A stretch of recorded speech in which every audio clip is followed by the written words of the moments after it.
Terima kasih untuk Anda yang masih bergabung bersama dengan kami dan di segmen ini kita akan review pemirsa jalannya perdagangan di sepanjang hari ini di mana harga saham gabungan lebih cenderung tertekan dan pola pergerakannya hampir sama dengan perdagangan hari sebelumnya di mana range pergerakannya cukup tipis.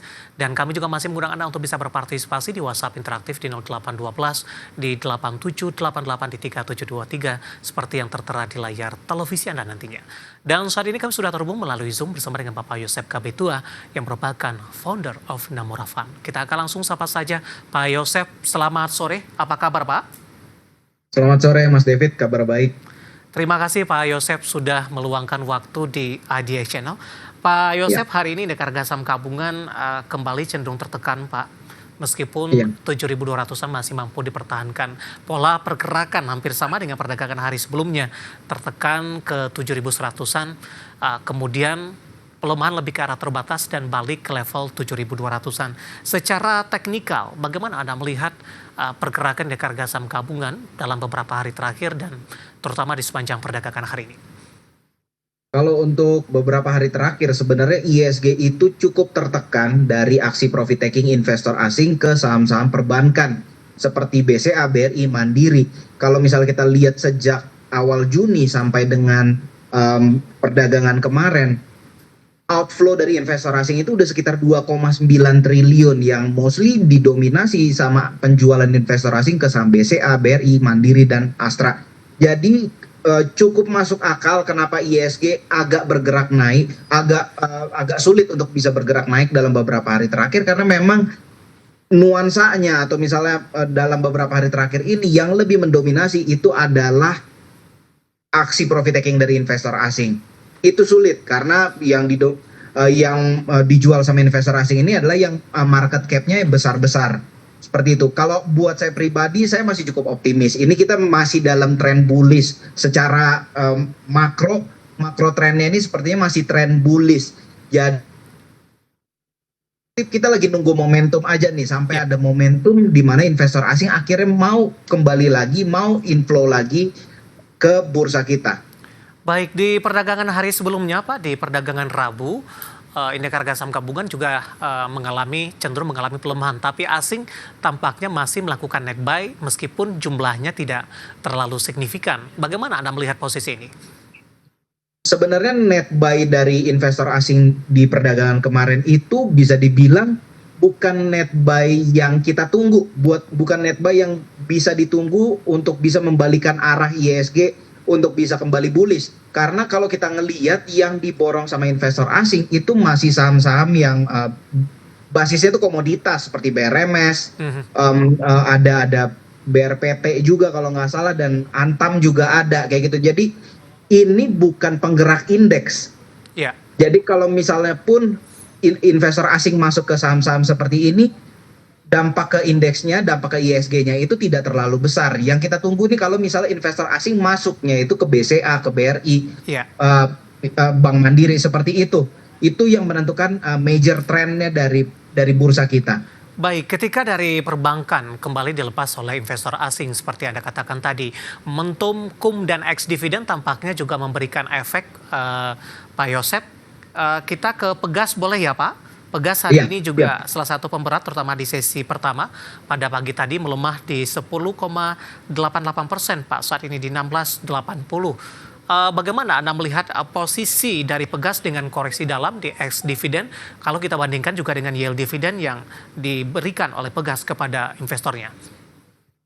Untuk Pegas sendiri sangat masuk akal kenapa bisa terjadi koreksi seperti ini karena memang cash dividennya ini kalau kita ngelihat yieldnya itu sekitar 9 atau 10% lah kayak gitu, ini besar banget. Jadi kalau misalnya di harganya dibuat tidak turun, enak banget nih buat yang baru beli kemarin terus udah langsung dapat dividen langsung bisa cash out kayak gitu. Justru kan ini bisa dibilang sebagai balancing scheme-nya lah kayak gitu. Jadi supaya nggak untuk dividen hunter masuk terus tiba-tiba mereka cash out lagi.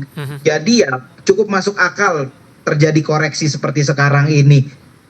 Untuk Telkom sendiri juga itu kan sebenarnya terlihat juga ya beberapa waktu terakhir juga ada cum-date juga, ada ex-date juga.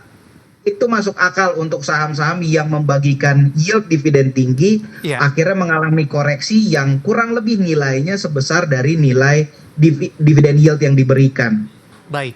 Di tengah pelemahan dalam yang terjadi, 10,88% untuk Pegas, Pak, 16,80. Tadi Anda katakan ini sudah banyak yang keluar setelah mendapatkan dividen. Kalau ingin masuk lagi direkomendasikan tidak, Pak? Level buyback mungkin untuk Pegas atau lebih ke wait and see terlebih dahulu?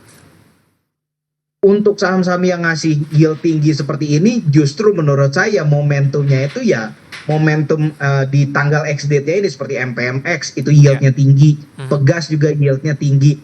Justru untuk kita dapat harga yang murah dengan potensi, dengan asumsi bahwa oh kayaknya memang kinerja mereka akan tetap sama, mereka akan mempertahankan kinerjanya. Justru ini momentum yang baik untuk kita bisa buyback lagi, untuk kita bisa masuk lagi. Levelnya, Pak Yosep, untuk Pegas?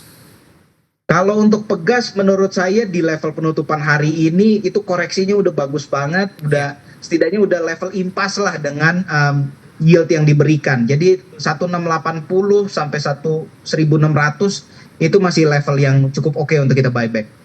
Baik, penutupan hari ini di 10,88% di 1680. Intinya adalah para investor tidak perlu panik dengan posisi penurunan harga masih cukup wajar dengan dividen yield-nya. Kemudian ini merupakan momentum untuk buyback kembali. Resisten terdekat kemana, Pak? Singkat saja untuk Pegas. Untuk Pegas, kalau resisten terdekat ya yang terlihat di sini 1785. Oke. Dari Pegas kita bergeser ke Telkom, Pak. Hari ini tampaknya masih melanjutkan pelemahan. Tadi sempat menguat, pelemahan lebih ke arah terbatas jika dibandingkan dengan kum dividennya. Telkom sempat melemah di atas 4%. Pak Yosep, analisis Anda untuk Telkom? Untuk Telkom, jujur menurut saya ini posisinya cukup baik. Pertama seperti ini, sejak kejatuhan harga Telkom karena ex-date dividen, investor asingnya itu terlihat tidak keluar, tidak melakukan penjualan. It means mereka terima dividen dan mereka masukin lagi dividennya. Kayak gitu, mereka beli lagi. Jadi menurut saya koreksi yang terjadi di Telkom ini justru koreksi yang menarik karena investor asing yang nggak keluar dan kita dapat harga yang sudah relatif lebih murah dari beberapa hari terakhir.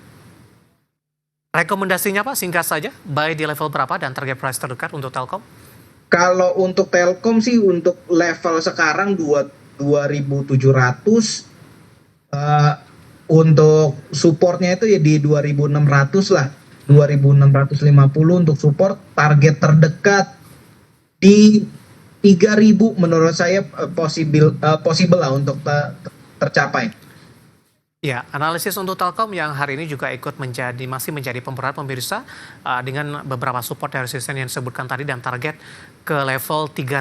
Sama-sama diketahui Telkom cukup sulit untuk menembus ke level 3000 dalam beberapa waktu terakhir dan lagi-lagi keputusan investasi tetap ada di tangan pemirsa Idea Channel. Pak Yosep, menarik, kita akan jeda terlebih dahulu, nanti kita akan coba lihat saham-saham klien apa saja yang Anda rekomendasikan dan pemirsa kami akan segera kembali sesaat lagi.